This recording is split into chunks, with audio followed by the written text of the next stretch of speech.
वृंदावन की पावन भूमि पर सुबह की पहली किरण जब यमुना की लहरों से टकराती थी तो सारा गांव हरि नाम में डूब जाता था।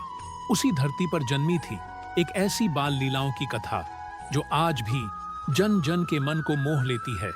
यह है बाल कृष्ण की कहानी, हमारे प्रिय कन्हैया की लीला। मथुरा की कारागार में जब श्री कृष्ण ने जन्म लिया तब आकाश में घनघोर बादल गरजे, पर जैसे ही वासुदेव ने उन्हें यमुना पार कर गोकुल पहुंचाया, एक नया सवेरा हुआ। नंद बाबा और यशोदा मैया ने जब उस श्याम वर्ण बालक को अपनी गोद में लिया तो जैसे ब्रह्मांड उनकी बाहों में समा गया। बचपन में कृष्ण बड़े नटखट थे। उनकी सबसे प्यारी लीला थी माखन चोरी। यशोदा मैया मटकी में माखन भरकर ऊंचाई पर टांग देती, लेकिन हमारा नंदलाल अपने दोस्तों के साथ मिलकर जुगत लगाता और मटकी फोड़ देता। गोपियां परेशान होकर शिकायतें लाती, पर यशोदा मैया उनकी बातों पर मुस्कुरा देती और कृष्ण वो मासूमियत से कहते, माखन तो सबका होता है गोपियों, मैं तो बस बांट रहा हूं। पर यह बालक सिर्फ नटखट नहीं था, वो पराक्रमी भी था।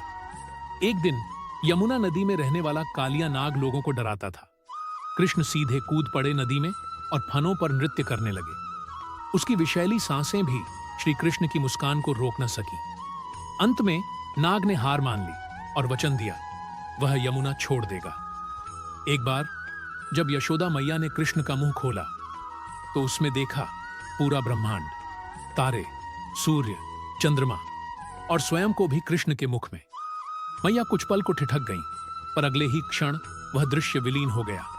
वो फिर से वही नन्हा कन्हैया बन गए, उनकी गोद में हंसता, खेलता, मुस्कुराता बालक। और फिर आया वह दिन जब कृष्ण ने इंद्र का अभिमान तोड़ा। उन्होंने गोवर्धन पर्वत को अपनी छोटी सी उंगली पर उठाया और 7 दिन तक भारी बारिश में ब्रजवासियों को उसकी छाया में सुरक्षित रखा।